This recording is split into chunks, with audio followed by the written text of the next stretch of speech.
দেশে এখন এই সমাজের মানুষ এতিম অসহায় দরিদ্র লোকের সম্পদ গুলি এখন দখল করে খায় কি খায় না? জোরে বলেন খায় কি খায় না? এ সমাজে হাজারো লোক আছে এতিম অসহায় দরিদ্র লোকের সম্পদ গুলি দখল করে খায়। দুঃখের সাথে বলতে হয় এদেশের অশিক্ষিত মানুষ যেই পরিমাণ এতিম অসহায় দরিদ্র লোকের সম্পদ দখল করে খায়, এর চেয়ে এদেশের শিক্ষিত বন্ধুগুলি আরো বেশি খায়। কি ভাই আপনারা রাগ করলেন আমার কথায়? যে আপনারা বলেন আমাদের দেশের মাননীয় প্রধানমন্ত্রী এতিম অসহায় দরিদ্র হাত নাই পা নাই ঘর নাই বাড়ি নেই এই জাতীয় লোকের জন্য প্রতি বছর অথবা 6 মাস পর পর সরকারি বাজেট করে কি করে না? জোরে বলেন করে কি করে না? করে। দেখবেন কথার কথা ধরে নেন এবছর মাননীয় প্রধানমন্ত্রী যারা এতিম আছে এদের জন্য যদি প্রত্যেকের মাথা পিছ 20,000 করে টাকা যদি বাজেট করে, দেখবেন এই টাকা উঠানোর জন্য সরকারি কর্মকর্তা আছে তাদের কাছে যাওয়ার দরকার আছে না নাই? আছে। যখন এতিম অসহায় দরিদ্র লোকগুলি টাকা উঠানোর জন্য ওই সমস্ত সরকারি লোকের কাছে যায়, তখন ওরা কলমের খোঁচায় অর্ধেক সম্পদ গায়েব করে দেয়। কথা বলেন না কেন ভাই? আছে না নাই? আছে। খুব ভালো করে বুঝবেন, যারা কলমের খোঁচায় এতিম অসহায় দরিদ্র লোকের টাকা অর্ধেক গায়েব করে দেয়, এদেরকে কখনো মানুষ বলা যায় না। খুব ভালো করে বুঝবেন, এরাই নাকি আবার এদেশের আদর্শ সন্তান। যারা এতিমের টাকা, গরিব হাত নাই পা নাই ঘর নাই বাড়ি নাই এই জাতীয় পঙ্গু ফকির দরিদ্র রিক্তহস্ত মানুষের টাকা যারা কলমের খোঁচায় খায়, ওরাই যদি এদেশের আদর্শ মানুষ হয়, তাহলে বলুন তো এদেশের ডাকাত আর চোর কারা? বলেন না কেন ভাই? অশিক্ষিত মানুষ যদি রাস্তায় ডাকাতি করে, চুরি করে, ছিনতাই করে, এটা মানা যায়, কারণ তার জ্ঞান নাই, তার ধর্মের কোন জ্ঞান নাই, এটা মানা যায়। অশিক্ষিত মূর্খ জাহেল। কিন্তু কোন আপার শিক্ষিত মানুষ যদি কলমের খোঁচায় এটি অসহায়ের সম্পদ দখল করে, এটা কোন অবস্থাতেই মানা যায় না। আপনারা বলুন, ধরে নেন আপনাদের এই মসজিদে আমি নামাজ পড়াই, কথার কথা ইমাম সাহেব এই এলাকার সবচেয়ে বড় ধনী, উনি এসে আমাকে বললেন যে হুজুর আমি আপনাকে 2টা কথা বলতে চাই। জি বলুন। বলে আমার একটা নাতি আর নাতনি আছে। আলহামদুলিল্লাহ, কি হয়েছে? বলে আমার নাতি আর নাতনিকে কোরআন শিক্ষা দিতে চাই। তো বিনিময়ে আপনি আমার নাতি আর নাতনিকে কোরআন শিখাবেন, এর বিনিময়ে আপনাকে সুন্দর একটা দাঁড়ার বিল্ডিং একটা বানায় দিবে, আপনি যে রাস্তায় চলবেন একটা গাড়ি দিব, আপনি যে ফোন ইউজ করবেন এই জন্য আপনার একটা আইফোন দিব, আপনি যে জুব্বা পরেন দামি আপনাকে জাপানি টনের কাপড় দিব, আপনাকে টুপি দিব, ঘড়ি দিব, খাবার দিব, অনেক সুবিধা দিবে। পরের দিন যখন ওই সাহেবের নাতি আর নাতনি আসছে, জিজ্ঞেস করলাম তোমার নাম? বলে সুমাইয়া। তোমার নাম? আব্দুর রহমান। কেন এসেছো? বলে পড়তে এসেছি। কি পড়বে? বলে কোরআন পড়বো। আমি বললাম তোমরা যে কোরআন পড়বে টাকা এনেছো? বলে না, তো দাদু ভাই টাকা দেয় নাই।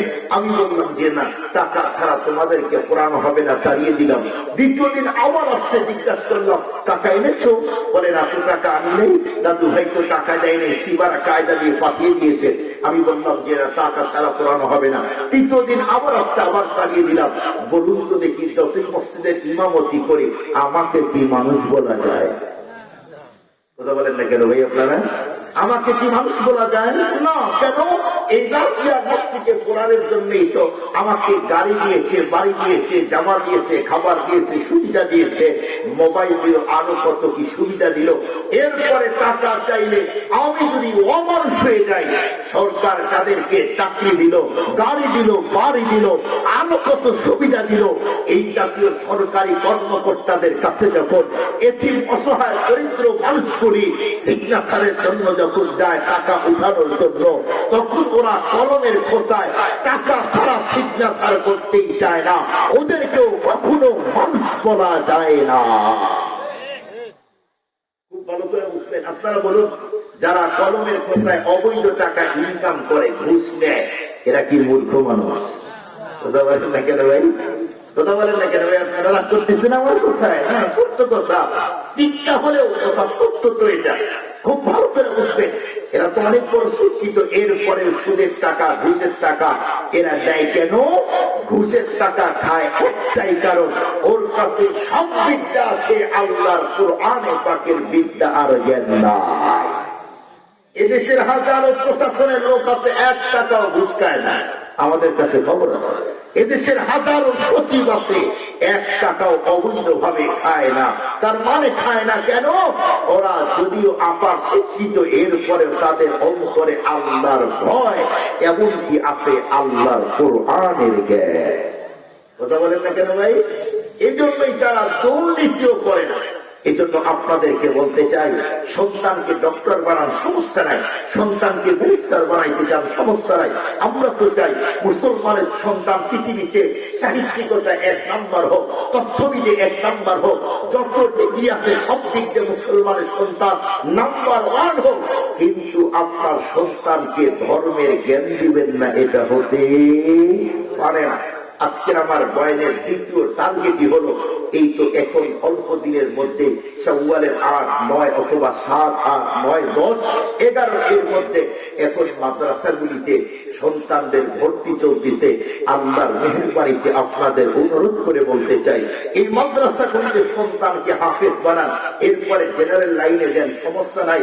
এই সন্তান যদি ধর্মের জ্ঞান জানে, ওকে যদি সরকারি চেয়ারে অবস্থান, এরপরে সে 1 টাকাও কখনো ঘুষ নেবে না। বলেন, আমাদের দেশে অনেক হাফেজ সাহেব দাঁড়িয়ে আছে, মাথায় টুপি, সরকারি চাকরি করে। অনেকে বলে হুজুর উনি হাফেজ সাহেব, তার মানে হাফেজ হওয়ার পরে উনি কোরআন তেলাওয়াত করে, নামাজও পড়ে, সরকারি চাকরিও করে, 1 টাকা ঘুষ নেয় না। আলহামদুলিল্লাহ। মুসলমান ভাইরা আমার কথাগুলি দিল দিয়া বুঝবেন। এক পর্যায়ে ফারুক আজম রাদিয়াল্লাহু তাআলা আনহু সেই মুহূর্তে চোখের পানিগুলি মুছার পরে যখন দাঁড়িয়ে গেল, সেই মুহূর্তে মহিলাকে তখন ডেকে বলছে, মা আমি তোমার কাছ থেকে বিদায় নিলাম, যতদিন পর্যন্ত আল্লাহ পাক রব্বুল আলামিন এই জমিনের মধ্যে বাঁচিয়ে রাখবে, আমি প্রতি মাসে মাসে তোমার বাড়িতে খাবার পৌঁছিয়ে দিব, এর জন্য কোনো পেরেশান করতে হবে না। এ কথা বলেই সেখান থেকে ফারুক আজম যখন হাঁটি হাঁটি পা পা করে বাড়ির দিকে যাবে, সেই মুহূর্তে মহিলা ডাকতেছে, বাবা একটু দাঁড়াও দাঁড়াও। ফারুক আজম যখন দাঁড়িয়ে গেল, সেই মুহূর্তে মহিলা তখন ডেকে বলছে, বাবা শোনো, আমি তোমার কাছে, তোমার বন্ধুরা আমার, তুমি এত উপকার করলে, কিন্তু তোমার নাম ঠিকানা কোনো কিছুই তো জানলাম না। সেই মুহূর্তে ফারুক আজম উনি বন্ধুরা আমার একটু মাত্র ভেবে দেখলো, এখন যদি আমি আমার মূল পরিচয় দেই, মহিলা এই জায়গার মধ্যে বন্ধুরা আমার সেন্সিয়ার হয়ে পড়ে যাবে। এজন্য মহিলাকে ডেকে বলছে, মা আমি একজন মুসাফির, আল্লাহ পাকের বান্দার, মানুষের উপকার করাই আমার পেশার ধান্দা। এ কথা বলেই যখন ফারুক আজম গন্তব্যের দিকে রওনা দিল, এক পর্যায়ে মহিলা ফারুক আজমের সামনে যাওয়ার পরে বন্ধুরা আমার রাস্তা যখন ব্লকিং করে দিয়েছে, ফারুক আজম তখন মহিলাকে ডেকে বলছে, মা তুমি আবার কি বলতে চাও? সেই মুহূর্তে মহিলা তখন ডেকে বলছে, বাবা শোনো, আমি তোমাকে সাক্ষী রেখে আল্লাহর কাছে 2টা মাত্র কথা বলতে চাই। ফারুক আজম তখন ডেকে বলছে, মা বলো এমন কি কথা? মহিলা ডেকে বলছে, বাবা শুনো, বর্তমানে কেউ যদি আমাকে জিজ্ঞাসা করে এই পৃথিবীর ভিতরে খলিফা হওয়ার যোগ্য বন্ধুরা আমার কে হবে, আমি মহিলাকে জিজ্ঞাসা করলে সর্বপ্রথম আমি তোমার নামটাই ওপেন করে দিব। এ কথা বলার পরে ফারুক আজমের অন্তরে অনেক আনন্দ হয়। 2 নম্বর মহিলা ডেকে বলছে, বাবা শুনো, আমি তোমাকে সাক্ষী রেখে আল্লাহ পাকের কাছে 2 নাম্বার কথা বলতে চাই। সেইটা হলো কিয়ামতের দিন বর্তমানের যেই জালেম ওমরে ফারুক আমার সন্তানের বাড়িতে খাবারগুলি পৌঁছিয়ে দেয় নাই, এমনকি আমার সন্তানের বন্ধুরা আমার এখন পর্যন্ত খোঁজ নেয় নাই, কিয়ামতের দিন কোন অবস্থাতেই ওই ওমরে ফারুককে ছাড় দিব না। এ কথা শোনার পরে যেই পরিমাণ আনন্দ, এর যে ভিতরে আরো ভয় তৈরি হয়। ফারুক আজম সেখান থেকে বাসায় গিয়েছে, যাওয়ার পরে সারা রাত আল্লাহ পাকের কাছে চোখের পানি ছেড়ে কান্না করলো। কান্না করে মালিককে দেখে বলছে, আল্লাহ তুমি যদি নিজ হাতে রাহবারি করে ওই বাড়ি পর্যন্ত পৌঁছিয়ে না দিতে, ওই সন্তানগুলি যদি ক্ষুধার কারণে মারা যাইতো, মহিলা আমার বিরুদ্ধে কেস করে দিত, আমার বাঁচার কায়দাই ছিল না। এক পর্যায়ে বন্ধুরা এভাবে কান্না করতে করতে মুয়াজ্জিন যখন ফজরে আযান দিয়েছে, ফারুক আজম সেই মুহূর্তে বন্ধুরা আমার নামাজের জন্য যখন মসজিদে গিয়েছে, যাওয়ার পরে নামাজগুলি আদায় করার পরে ফারুক আজম লোকদেরকে ডেকে বলছে, শোনো এ আমার মুসল্লিরা, আজকে এমন একটা বিচার হবে যেই বিচার পৃথিবীর মানুষ কল্পনা এমনকি দেখে না। এ কথা বলার পরে সমস্ত মুসল্লিদেরকে বসায় দিলেন, শুনো আজকে এই মুহূর্তে এমন একটা বিচার হবে যেই বিচার তোমরা কখনো দেখো নাই, এমনকি বন্ধুরা আমার কল্পনাই করতে পারো না। এই কথা বলার পরে ফারুক আজম তখন বলল, কই আমার স্পেশাল বাহিনীগুলি, একটু আমার সামনে হাজির হও। ফারুক আজমের স্পেশাল বাহিনী যখন বন্ধুরা আমার সামনে হাজির হয়ে যায়, ফারুক আজম তখন তাদেরকে ডেকে বলছে, শুনো অমুক রাস্তা দিয়ে যাইবা, 3 জন এতিম সন্তান এমনকি একজন মহিলা আছে, এই 4 জনকে খুব দ্রুতই আমার সামনে হাজির করে দাও। এ কথা বলার পরে তাদেরকে পাঠিয়ে দিয়ে গোলামকে ডাকছে, গোলাম কই, একটু আমার সামনে হাজির হও। যেই মুহূর্তে গোলাম সামনে হাজির হয়েছে, ফারুক আজম সেই মুহূর্তে তখন গোলামকে ডেকে বলছে, গোলাম তুই যা, এই মুহূর্তে তুই খেজুরের 10 থেকে 15টা তাজা তাজা ডাল কেটে নিয়ে আয়। এক পর্যায়ে গোলাম গেলেন, যাওয়ার পরে খেজুরের ডালগুলি কেটে আনার পরে ফারুক আজমের সামনে হাজির করে দেয়। এদিকে ফারুক আজমের বাহিনী মহিলার বাড়িতে গেলেন, যাওয়ার পরে দরজার ভিতরে ঠক ঠক করে আওয়াজ দেয়, কিন্তু সেই যুগের মেয়েগুলি ফজরের নামাজ আদায় করে আল্লাহ পাকের কোরআনুল কারীম গুলি বন্ধুরা আমার তেলাওয়াত করতেছে। মহিলা দরজার ভিতরে কে আওয়াজ দেয়, এইগুলি মহিলা বন্ধুরা আমার তার কর্ণ ঘুরে কোন অবস্থাতেই যখন ঢুকলো না, মহিলা আল্লাহর কোরআনুল কারীম তেলাওয়াত করতে করতে এক পর্যায়ে যখন তেলাওয়াত করা বন্ধ করে দিল, সেই মুহূর্তে তার কানের ভিতরে দরজার ভিতরে আওয়াজ দেওয়ার বন্ধুরা আমার আওয়াজটা ঢুকে যায়। সেই মুহূর্তে মহিলা আল্লাহর কোরআন সুন্দর করে উঁচু জায়গায় রেখে এরপরে যখন দরজা ওপেন করেছে, নজর করে দেখলো অনেকগুলি বন্ধুরা আমার অপরিচিত যুবক দেখা যায়। সেই মুহূর্তে মহিলা তাদেরকে ডেকে বলছে, বাবা তোমরা প্রত্যুষে আমার বাসায় কেন এসেছো জানতে চাই। সেই মুহূর্তে ফারুক আজমের বাহিনীগুলি দেখে বলছে, মা বর্তমানের খলিফা তোমাকে এবং তোমার সন্তানকে আমাদের সাথে এখনই যেতে বলছে। এই কথা শোনার পরে মহিলার অন্তরে ভয় তৈরি হয়েছিল, প্রায় 1 বছর পর্যন্ত আমার কোনো খবর নিল না, এখন আমাকে এবং সন্তানকে ডাকতেছে কেন। সেই মুহূর্তে মহিলার মাথায় বন্ধুরা আমার তার মস্তিষ্কের মণিকোটায় এসে গেল, রাতের অন্ধকারে যেই যুবকটা বন্ধুরা আমার এত উপকার করলো, তাকে তো সাক্ষী রেখেই তো ওমরের বিরুদ্ধে কথা বলছি। আমার মন বলতেছে ওই যুবক গিয়ে ফারুক আজমকে তামাম ঘটনা বলে দিয়েছে, এই জন্য তো সকালে আমার বাসায় আমাকে এবং সন্তানকে ডাকার জন্য লোক পাঠিয়েছে। এক পর্যায়ে মহিলা বাচ্চাগুলিকে সাথে নিয়ে হযরত ওমর ফারুক রাদিয়াল্লাহু তাআলা বাসায় গেলেন। ওনার বিচার যেই জায়গা সেই জায়গায় গেলেন। যাওয়ার পরে ওমর ফারুক রাদিয়াল্লাহু তাআলার বাহিনীগুলি ফারুক আজমকে রেখে বলছে, আমিরুল মুমিনিন, এই যে আপনি বাচ্চা দেখতেছেন, এই 3 বাচ্চা এবং মহিলাকে নিয়ে হাজির হলাম। ফারুক আজম বলল, কই তাদেরকে সামনে এগিয়ে দাও। যখন মহিলা সামনে আসতেছে, ফারুক আজম বলল, তোমরা একটু রাস্তা ক্লিয়ার করে দাও। মহিলা আসতেছে আর ভাবতেছে, দেখি তো বর্তমানের জালেম ওমরকে দেখতে কেমন দেখা যায়। দূর থেকে বাঁকা চোখে নজর করতে দেখলো, ইন্না লিল্লাহ, এ তো সেই যুবক যেই যুবক রাতের অন্ধকারে নিজের পিঠে আটার বস্তা নিয়ে আমার বাড়িতে এসেছিল।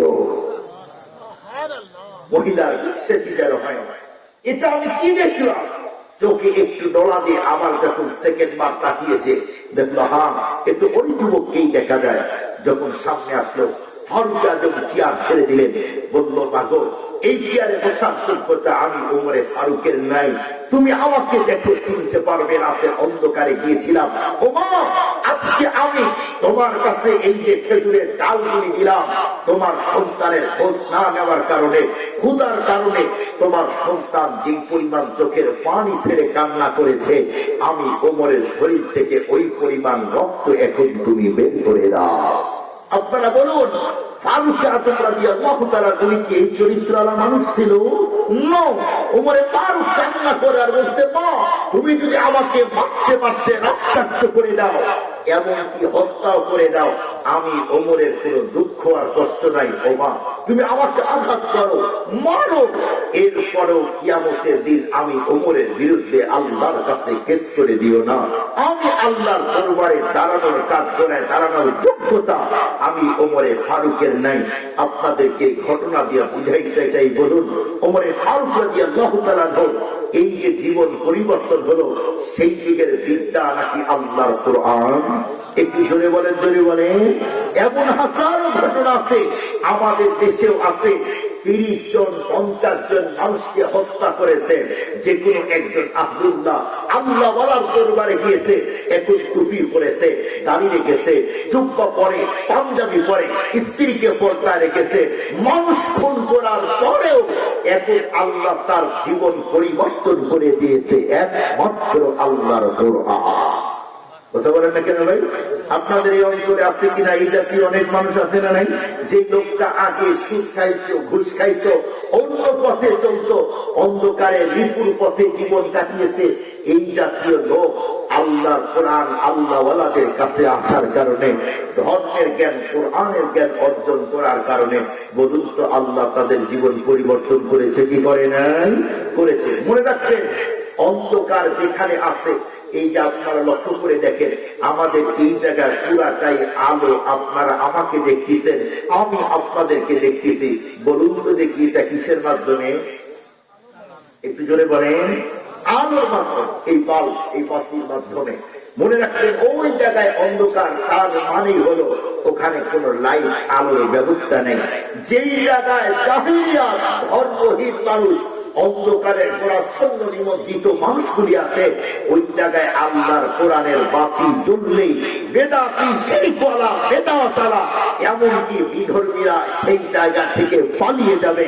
আল্লাহর কোরআনের আলো তখন আস্তে আস্তে বাড়তে থাকবে। এই জন্য আপনাদের অনুরোধ করে বলতে চাই, আদর্শ মানব যদি চান, আদর্শ যুবক যদি চান, আল্লাহর কোরআনের বিকল্পে কোনো ওয়ে হতেই পারে না। আদর্শ স্বামী যদি চান, আল্লাহর কোরআনের মাধ্যমে আদর্শ মানুষ তৈরি হবে। আল্লাহর কোরআনের মাধ্যমে আদর্শ ডক্টর তৈরি হবে, প্রফেসর তৈরি হবে, এমনকি সেনাবাহিনী বিজিবি তৈরি হবে। এদেশে যদি আমাদের দেশের মানুষ দেখবেন সমাজ থেকে দুর্নীতি মুক্ত করতে চায়, কিন্তু সমাজটাকে সুন্দর করার অনেকেই ফিকির করে, কিন্তু সমাজ যদি সুন্দর করতে চান, মানুষের মন্ত্র আর মন্ত্র আর বিদ্যা দিয়ে সমাজ কখনো পরিবর্তন করা যায় না। সমাজকে পরিবর্তন করতে চাইলে নবীর যুগে যেমন নবী কোরআনের মাধ্যমে সমাজ, দেশ এবং পরিবার শান্তিময় করেছে, এখনো আল্লাহর কোরআন দিয়েই হবে। অন্য কোনো বিদ্যা দিয়ে হওয়া কখনো সম্ভব না। একটা মিসাল দিয়ে বয়ান শেষ করে দিব। আজ থেকে কয়েক বছর পূর্বে চট্টগ্রামে ওই দিকে আমাদের যাওয়া হয় বয়ানে। ওই জায়গায় একজন পুলিশ ঐশী নামের একজন নিয়ে তার বাবা আর মাকে হত্যা করেছিল। খবরটাকে আপনাদের কাছে আছে না বলে গেছেন? আছে। খুব ভালো করে বুঝবেন, ঐশী নামের মেয়ে, যে মেয়ের পিছনে তার বাবা প্রতি মাসে লক্ষ লক্ষ টাকা ব্যয় করেছে, বাবাও শিক্ষিত, মাও শিক্ষিত, এরপরে ঐশী নিজের হাত দিয়ে মা আর বাবাকে হত্যা করেছে। দুইজনকে হত্যা করার পরে প্রশাসনের লোক ঐশীকে জেলখানায় বন্দী করলো। এখন ঐশীকে জেলখানার মধ্যে আল্লাহর কোরআন আর ধর্মের এখন জ্ঞান দেওয়া হচ্ছে। এই মা আর বাবা ওই থেকে যদি ছোট্টবেলায় আল্লাহর বিদ্যা কোরআনের জ্ঞান দিত, ওই সেই অন্তরে মা কি জিনিস বাবা কি জিনিস এই শ্রদ্ধা ভক্তি আর মহব্বত থাকতো। ওই বিদ্যা দিয়ে আপনারা অবশ্যই দেখছেন এখানে যারা অনেক টিচার আছেন, আমরা এখনো আমরা যেই টিচারের কাছে ক্লাস 3-4 আমরা অঙ্ক ইংরাজি করি, ভূগোল করেছি, ওই শিক্ষক আমরা রাস্তায় দেখলে এখনো দৌড়িয়ে কাছে যাই। আর বর্তমানের স্টুডেন্ট যারা আছে, ছাত্র ভাইরা, বলুন তো শিক্ষকদের দেখলে আরো বেরির টান জোরে দেয়। করলেন শিক্ষক দেখলে যেই পরিমাণ